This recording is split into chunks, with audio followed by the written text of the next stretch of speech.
Mesdames et messieurs, bonjour et bienvenue dans Page Africaine. Page Africaine reçoit aujourd'hui Monsieur Samba Niari.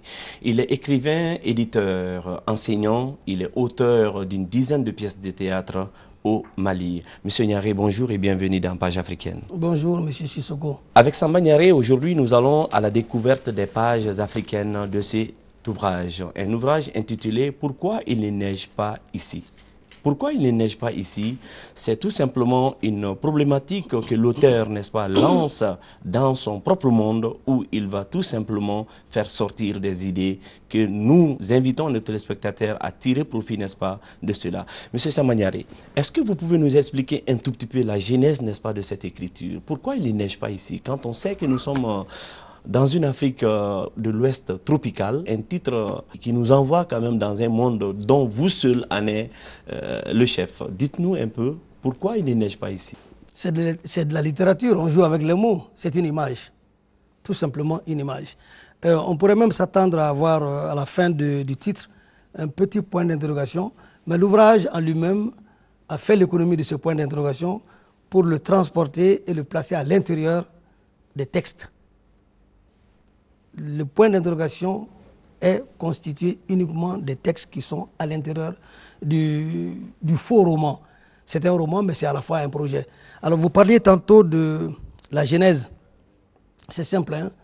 Il m'est arrivé d'avoir été commis par ma famille, en l'occurrence le chef d'une des familles fondatrices de Bamako, pour représenter la famille au sein d'une grande réunion qui s'était né en 2012, juste pendant les périodes de troubles, pour préparer ce qu'on a appelé les concertations nationales, qui n'ont jamais eu lieu d'ailleurs. Alors, pendant 75 jours, je peux me tromper sur le décompte, nous avons glosé, nous avons bavardé, nous avons palabré. Pour moi, ça a été presque une grande palabre inutile, mais au bout de laquelle palabre, j'ai pu produire cet ouvrage. C'est une proposition de contribution au développement du Mali. L'ouvrage, je le résume, contient une partie littéraire, s'adressant à l'administration, à la politique, à autre chose, et une partie intitulée Vision pour une Renaissance. Alors, Vision pour une Renaissance, on imagine déjà qu'on est dans la phase du projet, n'est-ce pas, de cet ouvrage. Parce que nous savons réellement que cet ouvrage est réellement un ouvrage visionniste, n'est-ce pas, et porteur d'un Mali, de la renaissance d'un Mali, n'est-ce pas, nouveau. Mais avant d'arriver à ce niveau, nous avons découvert, n'est-ce pas, à travers les pages de cet ouvrage que vous faites cas de la jeunesse, vous faites cas de la morosité dans laquelle cette jeunesse africaine, sinon malienne, se trouve actuellement, où tout est laissé à un fatalisme. Alors, qu'est-ce que vous avez réellement à dire par rapport à cela? Beaucoup. Je vous prends au mot, ne soyons pas fatalistes. C'est vrai, c'est un mot très fort, mais il est très adapté, il est très approprié. Et il m'est arrivé de dire, je le répète très souvent, à l'envie même, présentement, lorsque je m'exprime, je reste très optimiste.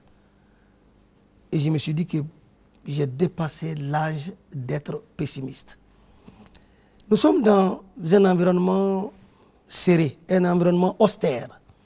Et depuis la nuit des temps, on s'évertue à nous dire, certains grands économistes, certains grands techniciens nous disent que nous appartenons à un pays pauvre. Excusez-moi l'expression, c'est un pur mensonge.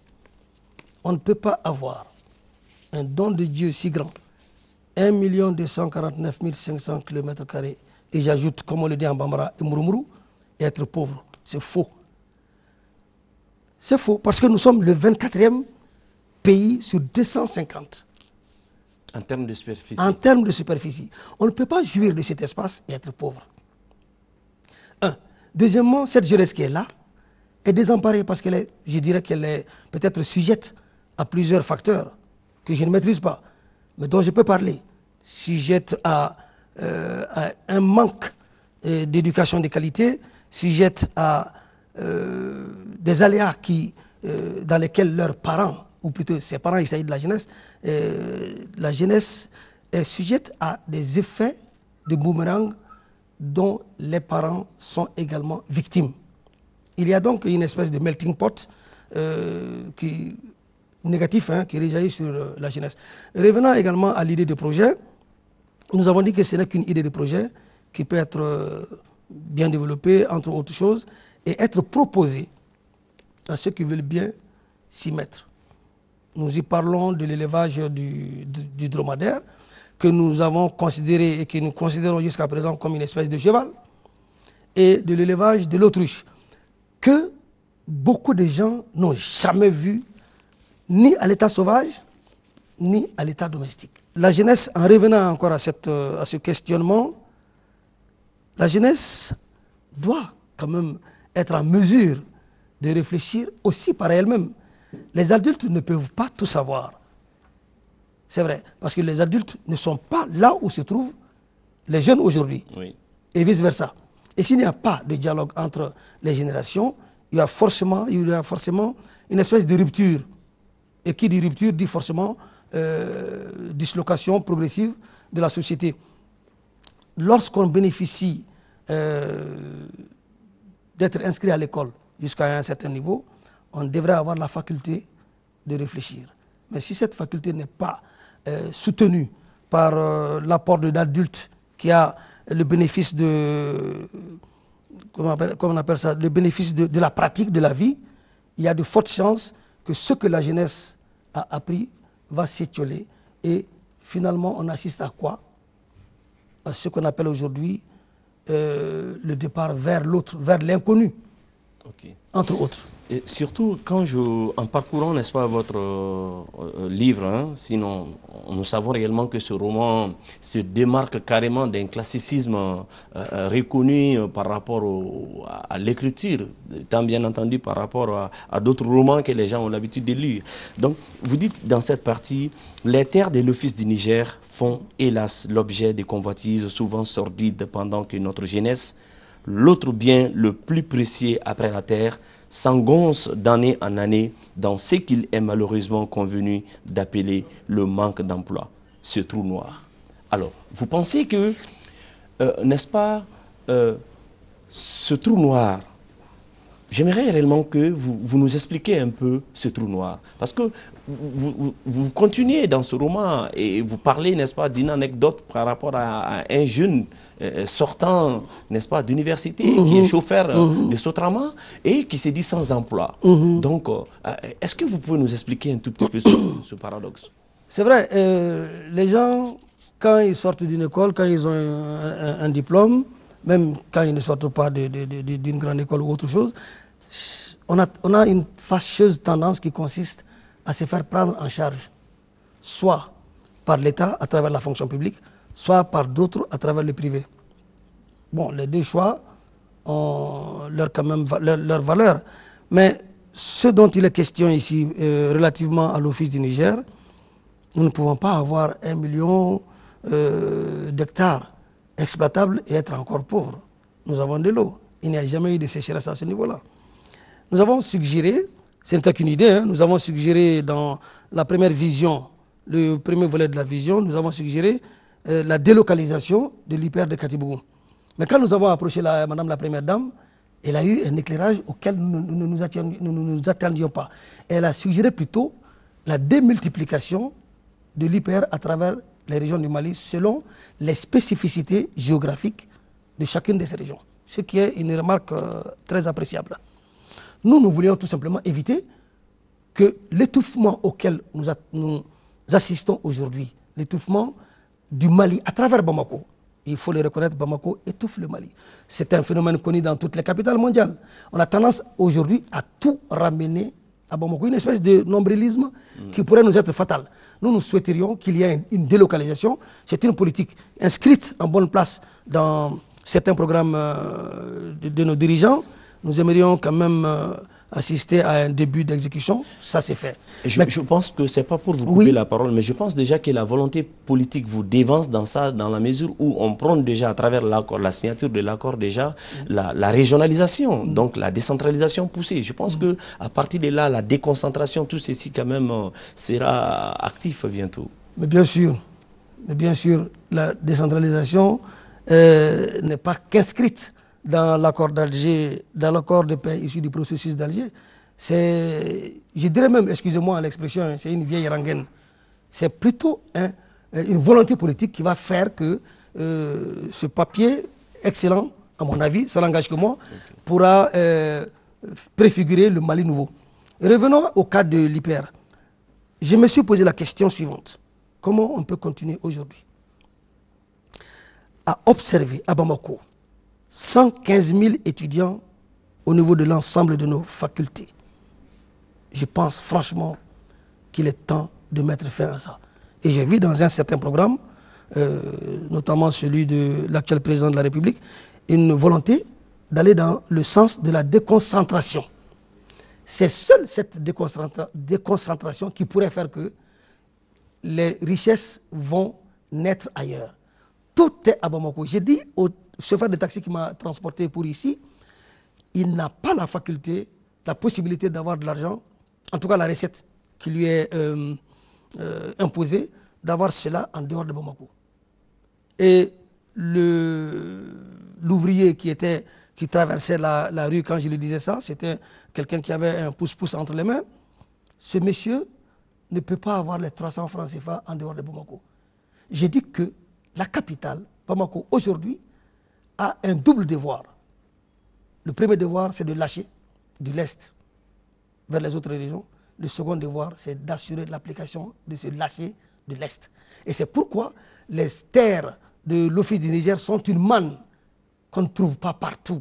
On ne peut pas avoir deux grands fleuves. Certains dirigeants le disent chaque jour. On ne peut pas avoir deux grands fleuves au cours normal et se dire pauvre. Donc notre vision, c'est d'amener cette délocalisation, comme spécifié par Madame la Première Dame, vers d'autres régions selon leurs spécificités. Le deuxième volet, on pourrait en parler tout à l'heure, c'est amener à poser un regard différent sur l'élevage. Depuis la nuit des temps, on fait l'élevage. Nous n'avons rien inventé. Aujourd'hui, nous sommes classés, je pense bien, sauf erreur de ma part, parmi les pays de la CEDEAO, deuxième pays africain en termes d'élevage de bovins. Mais à quoi cela nous sert-il si nous continuons encore à faire venir du lait en poudre pour 25 milliards chaque année? Cela veut dire que c'est un élevage, je dirais, ça n'engage que moi encore, mal structuré. Parce que c'est un élevage qui est entre les mains d'une minorité de personnes, donc de possesseurs, de riches. Impossible donc pour ceux qui veulent s'investir dans ce secteur de faire en sorte que cet élevage soit rentable. Comment je peux avoir 2000 têtes, 3000 têtes et ne pas faire en sorte que je donne un minimum de 10 000 litres par jour à la population? Vous voyez, de ce côté, les statistiques pourront vous édifier davantage. Nous avons posé un autre regard sur l'élevage du dromadaire. C'est une richesse inépuisable. Ce n'est pas comme le pétrole, ce n'est pas comme les diamants. Depuis la nuit des temps, ces choses-là sont là. Nous nous sommes dit troisième africain en 2003, en termes de production potentielle de lait de chamelle, évalué à 54 900 tonnes. Nous étions troisième africain et quatrième mondial. Comment encore nous pouvons dire que nous sommes un pays pauvre? Il s'agit d'avoir un autre regard sur ça. L'élevage, oui, rien d'inventif. Mais nous sommes allés un peu plus loin en disant qu'il faut faire de l'élevage, mais non pas de l'élevage contemplatif. Il faudra aller vers un élevage structuré et structurant. Et moderne. Moderne, oui. En offrant la possibilité d'aller vers une plus grande visibilité à offrir à cet élevage à travers la construction de deux grandes infrastructures. La première, nous l'avons appelée le Chamodrome international qu'il faudrait implanter à Kidal. Oui. Je vous donnerai les raisons tout à l'heure. Et la deuxième grande infrastructure... Le laboratoire aussi. Le musée. Oui. Le laboratoire sera inclus dans le musée. Et ce musée sera installé à Gao pour raison de proximité avec l'eau, entre autres choses. Puisqu'il y a... il sera doublé d'un parc d'attractions, entre autres choses. Des éléments, tous éléments susceptibles de sauver de la disparition certaines espèces qui sont là. L'oryx blanc a presque disparu. La girafe est annoncée pour disparaître. Déjà, l'autruche a disparu du paysage faunique, mais qui est là, grâce à la ferme Clédou. Mais le pigeon ramier, qu'on appelle autrement la palombe, et le vautour, dites à quelqu'un aujourd'hui quelle est la taille d'un vautour, il lui sera impossible de donner la taille d'un vautour. Oui. J'ai eu le privilège de voir un vautour. Il n'a pas moins d'1 mètre. Le vautour normal, le vautour du désert a au moins cette taille. À partir des pattes et d'envergure, plus de 2,50 m. Nous avions ça dans notre paysage. C'est tout ça que nous voudrions faire revenir, sauvegarder, en faire des éléments d'artisanat, en faire des éléments du type nouveau, entre autres choses. Mais ces deux infrastructures seront susceptibles de drainer un public, non seulement national, mais transfrontalier, mais surtout international. Nous avons en partage avec 30 pays, plus le Mali, 31 pays, l'autruche, pardon, je m'excuse, le dromadaire et le chameau. Non, pas le chameau étant une autre espèce à 2 bosses, le dromadaire une bosse. Je disais tantôt que le chameaudrome devrait être implanté à Kidal. Oui. La raison est simple. Hein. Il y en a au moins 3. La première, c'est que les statistiques prouvent que les 50% des dromadaires du Mali proviennent de la région de Kidal. Premier argument. Second argument, les statistiques également prouvent que la meilleure qualité de dromadaire, dont le dromadaire blanc qui se trouve dans la zone du Tamesna, provient de Kidal. Je ne dirais pas comment on appelle ça, les convoitises que cela entraîne au niveau de certains pays amis, entre autres choses, mais il est bon que nous, Maliens, nous ayons un regard autre sur cet animal et que nous en tirions le meilleur bénéfice. L'autre raison, c'est que le déséquilibre sécuritaire, non, sécuritaire entre les régions, on comprend. Je prends au mot l'extrême belle expression de l'actuel ministre de l'administration territoriale, en l'occurrence M. Aguerlaf, qui répondait à un interlocuteur malveillant, qui lui disait ceci: oh, ben, vous savez, hein, Kidal n'aura jamais ce que Sikasso a.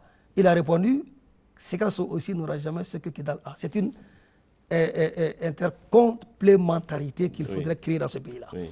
Alors donc, l'étendue, parce qu'on se plaît à dire Mopti, Tombouctou, Gao, Kidal, etc., c'est les 2 tiers du pays, oui, mais les 2 tiers du pays vide qu'il faudrait combler, la nature ayant l'horreur du vide. Oui. Donc, cette partie sensible, cette partie vulnérable peut être rendue invulnérable à travers l'élevage de ces 2 animaux qui partagent les difficultés en termes de résistance et qui ont curieusement dans la balance la même espérance de vie, 50 ans à l'état disons de domestication et 75 ans pour environ l'état sauvage. Voilà ce que nous nous proposons à l'État malien. Vous savez, moi déjà, vous connaissant un peu il y a de cela quelques années, pour avoir, n'est-ce pas, joué dans l'une de vos pièces de théâtre intitulée Le costume sacré, je me dis aujourd'hui, Samba Niaré d'hier et Samba Niaré d'aujourd'hui, moi personnellement, je vois une différence parce que je vois cet écrivain, ce chercheur, ce dramaturge, cet analyste-là devenir peut-être aujourd'hui un écologiste là. Ne m'habillez pas comme ça. Je reste le modeste enseignant que j'ai toujours été.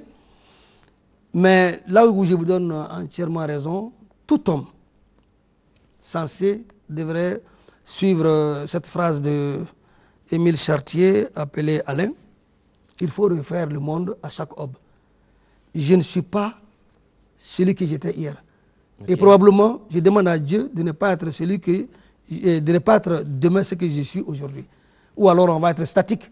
Il faut évoluer. Seuls les imbéciles n'évoluent pas. Voilà. Si j'ai évolué, je crois que je ne suis plus un imbécile. Aujourd'hui, pour vous, l'espoir est bel et bien permis pour le Mali et pour le Malien.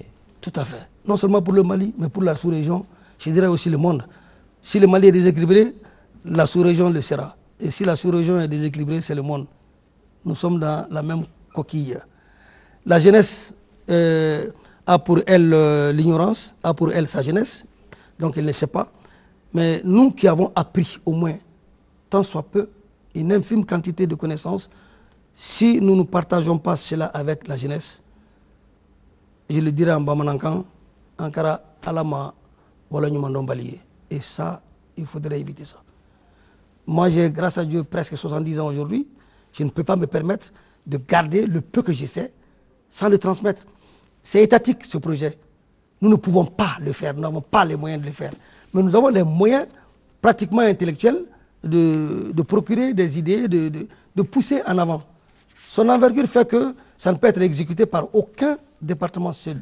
Mais l'accompagnement d'un département seul pourrait faire que ce projet pourrait également, je le dis, au conditionnel toujours, pourrait voir le jour. Alors, nous arrivons déjà au terme de cette émission. Si vous avez un appel à faire, quel serait réellement le contenu de cet appel? Un appel. Ben, d'abord, refaire le monde à chaque homme, être confiant, ne jamais être pessimiste. C'est dire que nous avons un pays, seul Dieu peut nous l'arracher. Quand je dis seul Dieu, c'est que Dieu a fait que personne ne peut fabriquer la terre. Si c'était possible, des gens bien malveillants en auront fabriqué et le Mali et bien d'autres pays aujourd'hui dits sous-développés seraient ensevelis. Donc, disons-nous que cet héritage est indécollable. On peut tout prendre chez nous sans prendre la terre. Faisons en sorte que cette terre léguée par nos ancêtres soit éternelle, mais éternellement debout.